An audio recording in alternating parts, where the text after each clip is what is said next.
महाभारत का वो युद्ध जो सिर्फ 18 दिन चला, लेकिन जिसका रहस्य आज भी सदियों से गहरा है। इसी युद्ध में छुपा है एक ऐसा योद्धा जिसका सिर्फ एक तीर पूरे महाभारत का अंत कर सकता था। ये कहानी है उस महान योद्धा की जो भीम का पोता और घटोत्कच का पुत्र था, बर्बरीक। जब भीम के पराक्रमी पुत्र घटोत्कच और नाग कन्या मोरवी के घर एक बालक का जन्म हुआ तो उसके बाल बब्बर शेर जैसे थे। इसी कारण उसका नाम रखा गया बर्बरीक। लेकिन यह कोई साधारण बालक नहीं था। बचपन से ही उसमें इतनी शक्ति थी कि देवता तक उससे भय खाने लगे। उसने देवों को अपनी शक्ति का परिचय दिया तो भगवान शिव प्रसन्न हुए और उसे 3 अद्भुत बाण प्रदान किए।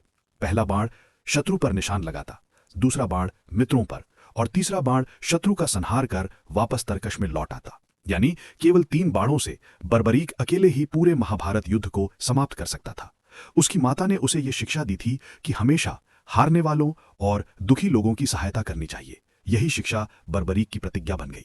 जब महाभारत का भीषण युद्ध प्रारंभ हुआ तो बर्बरीक अपने नीले घोड़े पर सवार होकर कुरुक्षेत्र की ओर निकल पड़ा। उसकी प्रतिज्ञा थी वो सदैव कमजोर पक्ष का साथ देगा। यही प्रतिज्ञा सबसे बड़ा रहस्य थी, क्योंकि यदि कौरव कमजोर होते तो वो उनका साथ देता और जैसे ही पांडव कमजोर होते तो उनका। इस तरह युद्ध कभी समाप्त ही नहीं होता। श्री कृष्ण ये भली भांति जानते थे कि बर्बरीक जितना महान योद्धा है उतना ही दानवीर भी है। इसलिए कृष्ण ने ब्राह्मण का वेश धारण कर उससे उसका शीश दान में मांगा। बर्बरीक ने वचन दिया था कि वो किसी भी ब्राह्मण को खाली हाथ नहीं लौटाएगा, इसलिए उसने प्रसन्न होकर अपना शीश दान कर दिया।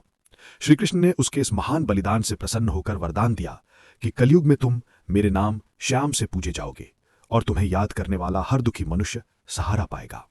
बर्बरीक का शीश एक ऊंचे स्थान पर रखा गया जहां से उसने पूरा महाभारत युद्ध देखा। जब युद्ध समाप्त हुआ और पांडव आपस में विजय का श्रेय बांटने लगे तो उन्होंने बर्बरीक के शीश से पूछा, विजय किसकी हुई? और शीश ने उत्तर दिया, विजय केवल श्री कृष्ण की हुई है। बाद में बर्बरीक का शीश दफनाया गया। वहीं आज राजस्थान के सीकर जिले में खाटू श्याम जी का प्रसिद्ध मंदिर स्थित है, जहां उन्हें कलयुग का देवता माना जाता है। दुनिया भर से भक्त वहां जाकर पुकारते हैं, हारे का सहारा खाटू श्याम हमारा। जय श्री श्याम।